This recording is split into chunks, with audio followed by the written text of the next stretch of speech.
Are you looking for a podcast where you can hear from real people regarding their real dental drama? If so, then you've come to the right place.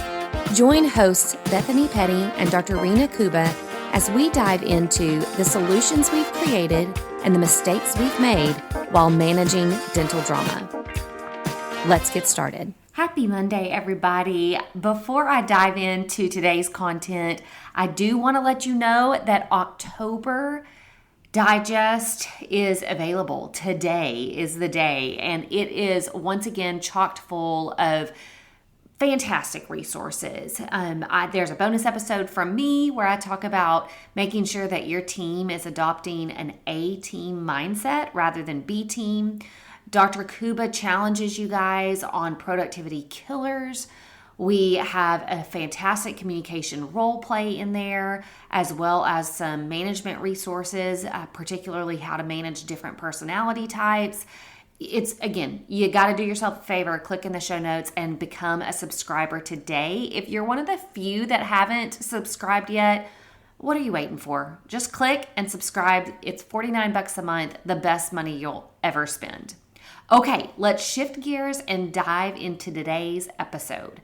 So I'm going to fly solo on this one because I want to talk about the rumor mill. And the rumor mill is one of those things that sometimes we just assume it's always churning, but sometimes the churning can cause real and substantial problems. And so I want to talk about how to navigate the challenges of, first of all, knowing that the rumor mill is running and figuring out how to shut it down.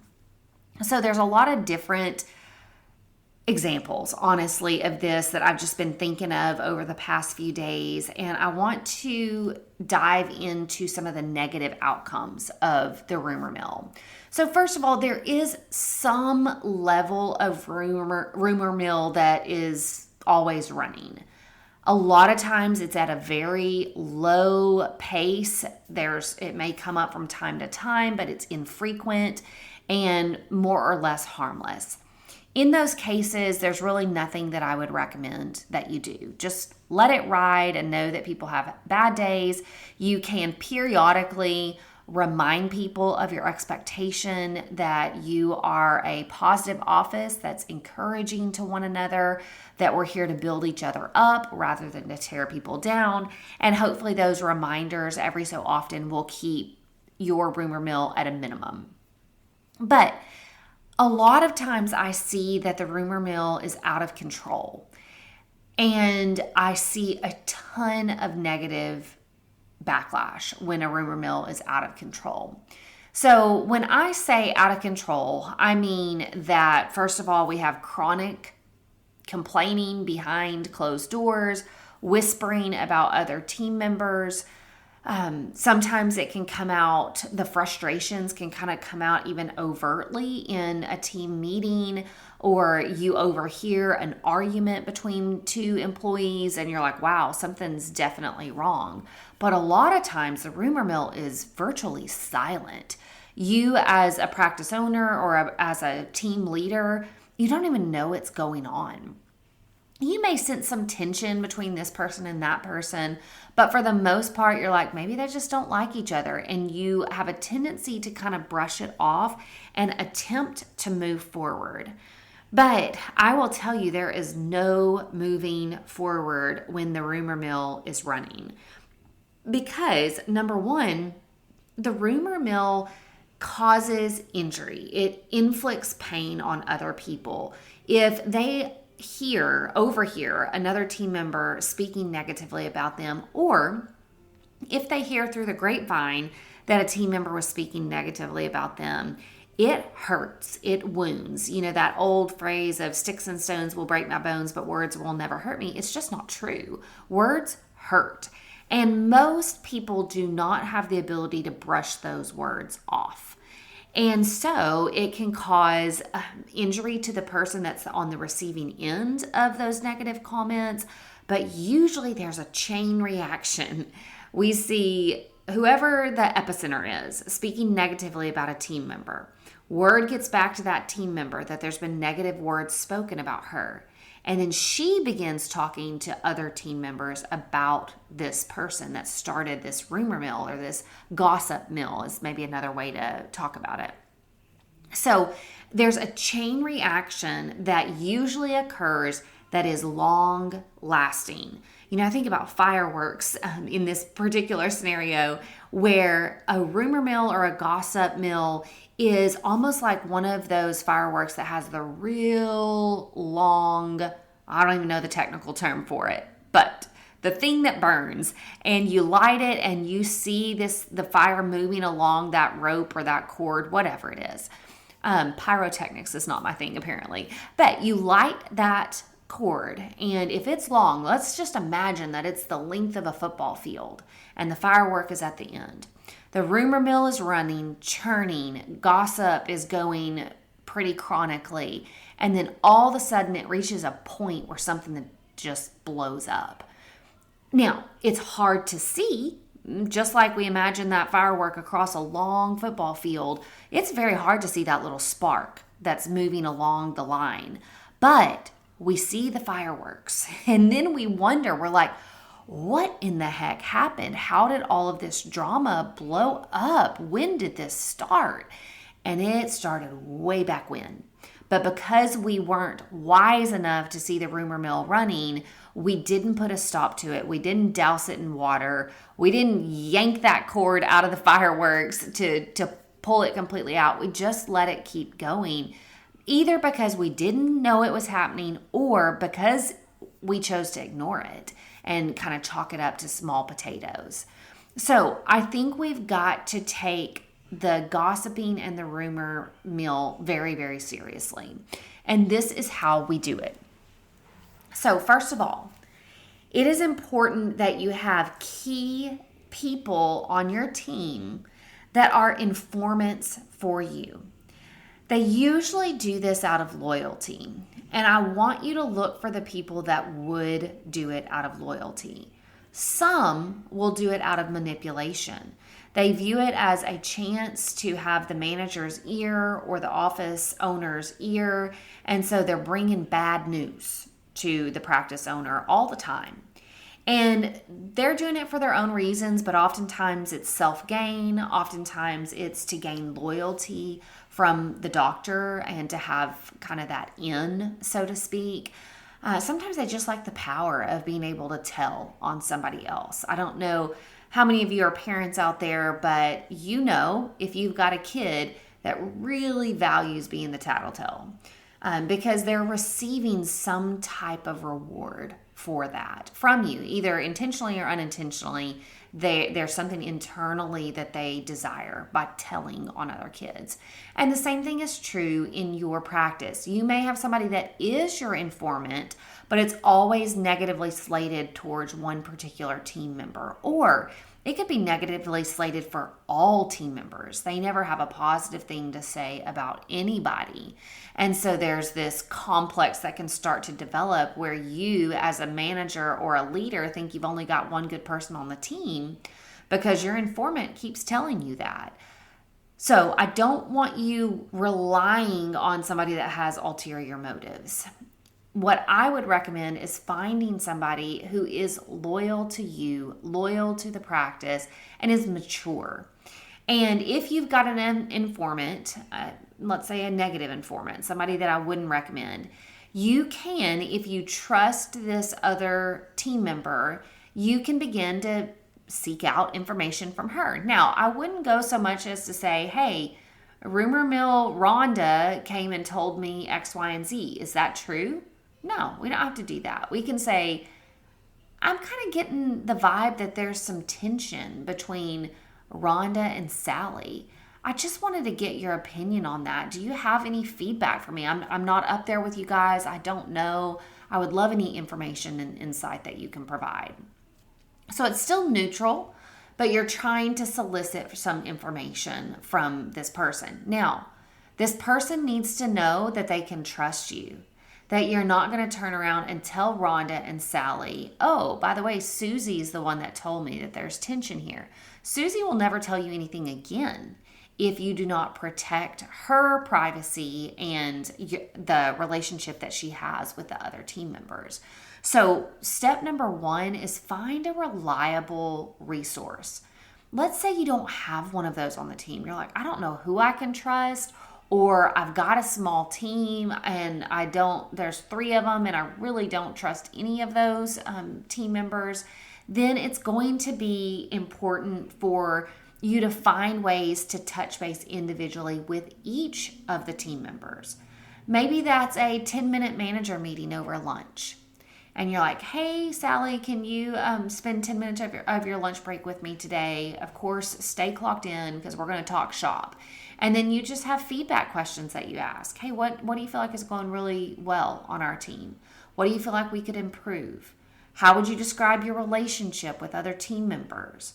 Do you feel like we all get along right now? Do you feel like we have a culture where we're encouraging and supportive of one another? You can ask these leading or prompting type questions that you ask your teammates every so often if you don't have a natural informant or somebody that you know you can trust. And then you'll notice, the first time may be super neutral. Oh, we've got a great team. It's wonderful. Oh no, we all like each other. And it's just happy, happy, happy. That's fantastic. And I hope that's true. I want that to be true for you. But I wouldn't trust that that's true for a whole year.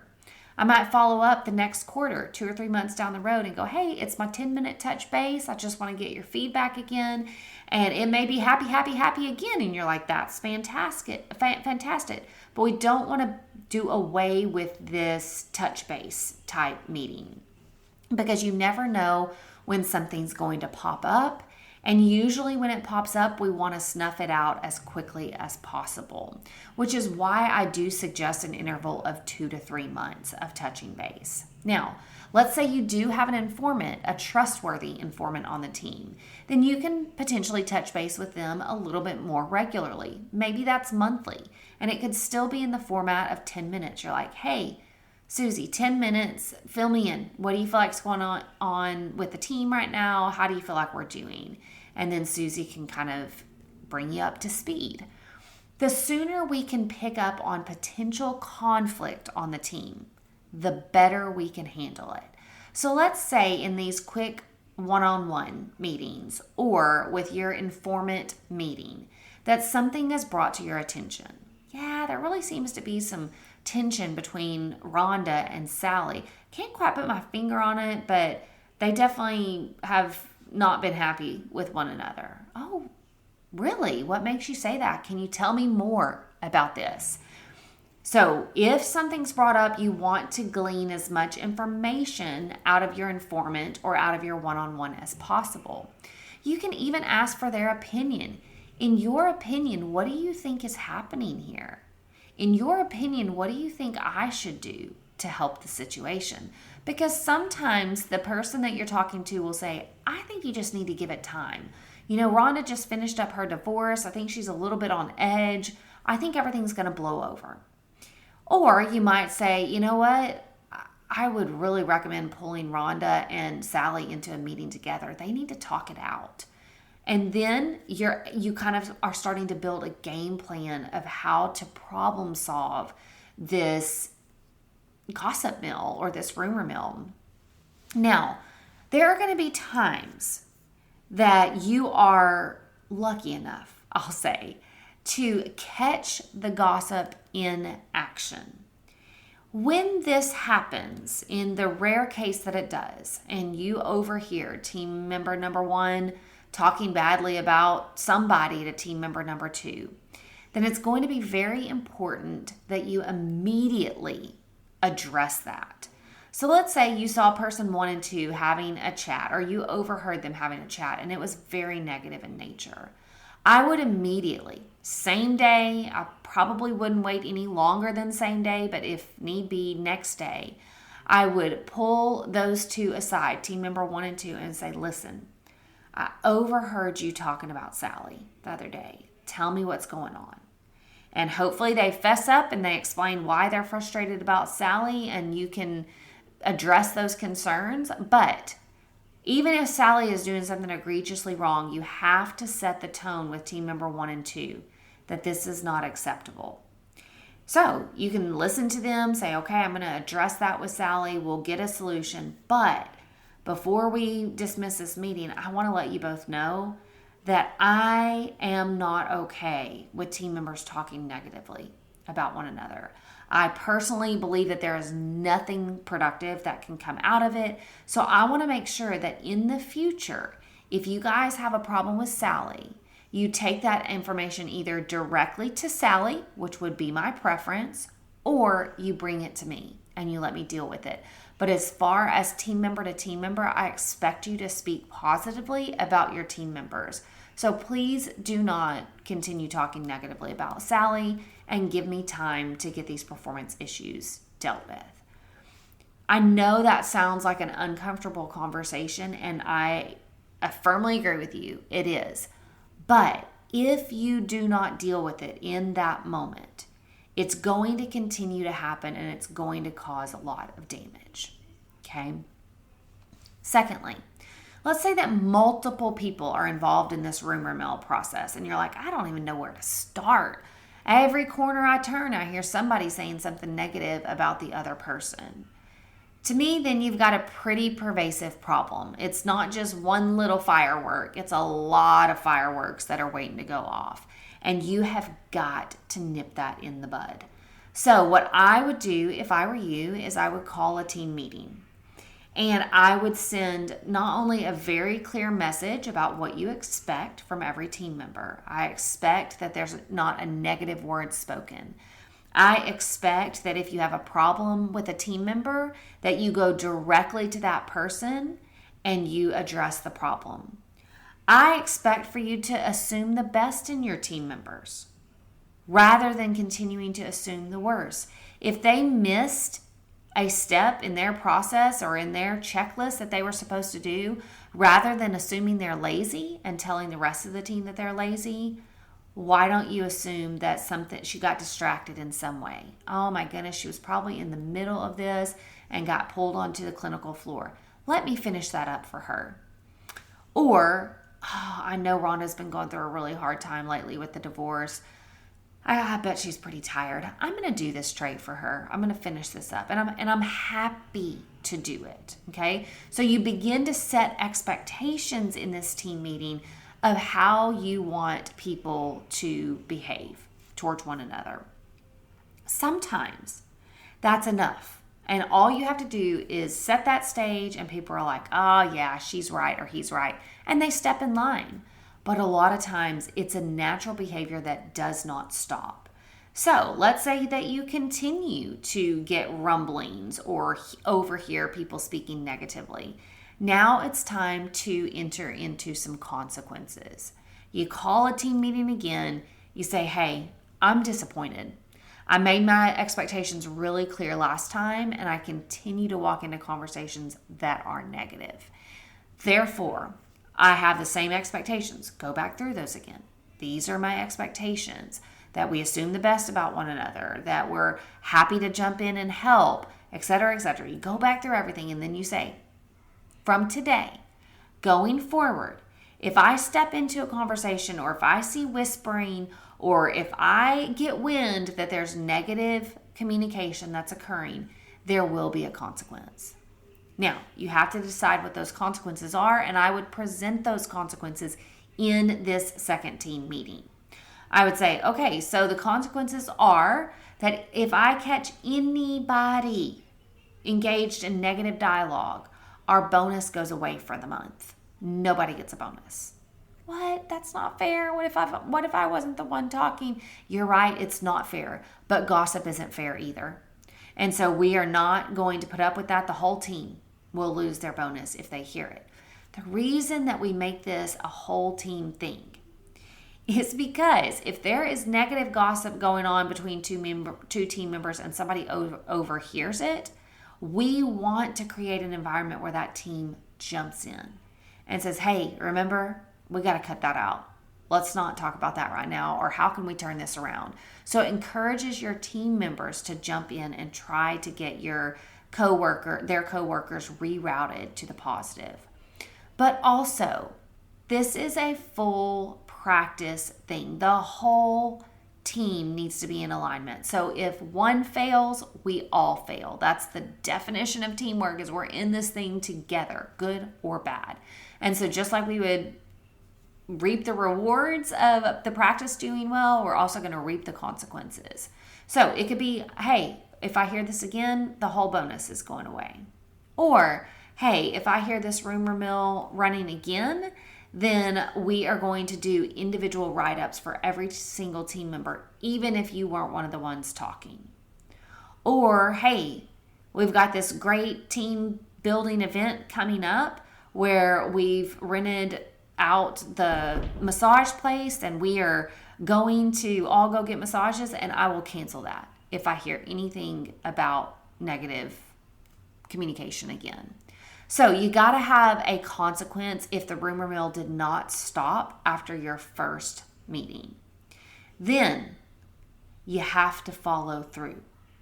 This may sound like I'm talking about a parenting episode. As I'm sitting here talking, I'm like, this is parenting 101, right? We set really clear expectations, really clear. We let our team know what's going to happen if they don't abide by those expectations. And then we follow through with the consequence. We cannot go light, or we can't get to the end of the month and go, oh my gosh, I heard 6 out of the 8 people saying something negative, so I'm going to still give the bonus to those 2. No, you said that if this continued, that all people would lose their bonus. Stick to it. And I know it doesn't feel good, but you need to follow through with your threat if you have any chance of this rumor mill being shut down. Now, every once in a while, you'll realize that there's a strong epicenter, that you've got one team member that just stirs things back up again or churns things back up. If that is the case, and you don't feel like this is a team-wide thing, then I would highly recommend that you get one-on-one with that rumor mill starter as fast as possible. You set the expectations, you tell her the consequences, and then the very next time that she makes the mistake of saying something negative about a teammate, you do a written warning and you let her know, if I hear this happening again, I will let you go. This needs to be the case whether this is a brand new team member or an incredibly experienced and valuable team member. I am telling you, the team will suffer if this rumor person stays on your team. The practice will suffer. It will absolutely decrease your efficiency and your productivity to keep this person on board. So you need to send a very strong message to that rumor mill person that you will not tolerate this kind of behavior. Now, if you want to infuse some positive in here, because you're like, that sounds like a lot of consequences, a lot of conversations, you are correct. It's a lot, but it's worth your time and effort. If you want to be like, how can I approach this in a positive way? Well, in addition to your negative conversations or your negative consequences that you're having to create and implement, you can also have positive things that you infuse. Forced positive things like, hey, I've left cards out in the break room for everybody. Can everybody please take 2 and write an encouraging note to their teammate? You could do an activity where you have poster board, you write the team member's name, and you have an activity where team members go around and write positive and encouraging things to that team member. Or they write down qualities that they love about that team member. And again, that can force some of this positivity. You can do more team building where people are expected to get to know one another and bond over the activity. There are a million books on happiness and being positive and having a sphere of influence that is positive. One of my favorite books is called The Happiness Advantage. It talks all about the power of the mind to pursue and to perceive what we need in order to be happy. So you could do a book club where we're focusing on this positive mindset. But in most situations, the positive alone is not enough to stop a rumor mill. It's enough oftentimes to prevent a rumor mill, but it is not enough to stop one. So you got to have the consequence side as well, or setting the expectations. Now, I want to also challenge office managers, team leads, practice owners. You have to watch yourself. If you are complaining about a team member, even if it's innocently, something as simple as, gosh, Sally drives me crazy because she's so slow. You're setting the expectation that it's okay to say something negative about somebody else. So you've got to watch yourself. Say that stuff in your head. Have a text message that goes out to your best friend or your spouse that just says, pray for me because Sally's killing me again with her inefficiency. Doesn't matter. Have some type of outlet that you can get that information out without it going to your team. Because you do not want to inadvertently send the message that it's okay to say something negative. With you saying something negative, it neutralizes it and makes it no big deal. It sends the message that you're okay with negative chatter. And therefore, you look like a hypocrite if you come out after that and you're like, oh, yeah, we can't talk negatively about people. But you do all the time, doc. You do all the time, office manager. So be very careful that you're abiding by these rules yourself. Now, where I see the rumor mill really impacting practices is in two main ways. Number one, and probably the most important, staff retention.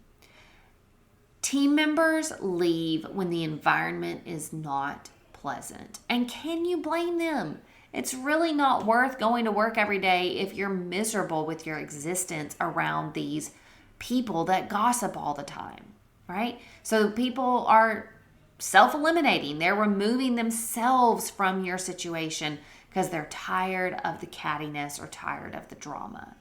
So staff retention is one of the main things that go in a rumor mill situation. The second thing that is also important is productivity/efficiency goes way down. Again, Dr. Kuba in the digest has been talking about efficiency and productivity, and this is one of the number one ways to kill efficiency. Because if it is more enjoyable, pleasant, entertaining to pause and have a 3 or 4 minute conversation about how stupid one of our team members is, then we're going to be drawn to that rather than drawn to thinking about our work, doing a thorough job, following through, etc. So gossip is enticing. It feels good. It releases these happy endorphins in our head momentarily. And so we can get real distracted by that and not get our job done or make mistakes in the process. So I think it's really important to know that efficiency diminishes. You also have the risk of losing team members. So those two things alone are worth keeping your ear to the ground, listening for when things may go off, and then encouraging your team to adopt these expectations and to abide by these expectations of how we treat others and, more importantly, how we talk about others. It's also critical to know that you have power in this to make a change. I have seen so many offices that were filled with rumor and gossip that have turned the ship around. It takes time. Don't give up on your efforts quickly. Continue to power through, continue to have the appropriate conversations, continue to stay on top of things. I know it can be exhausting. I can see Kuba rolling her eyes at me right now and saying like, this just sounds like too much work. I don't want to do it. I get it. But I'm telling you, you want to avoid the fireworks at the end. So it's worth the investment of time.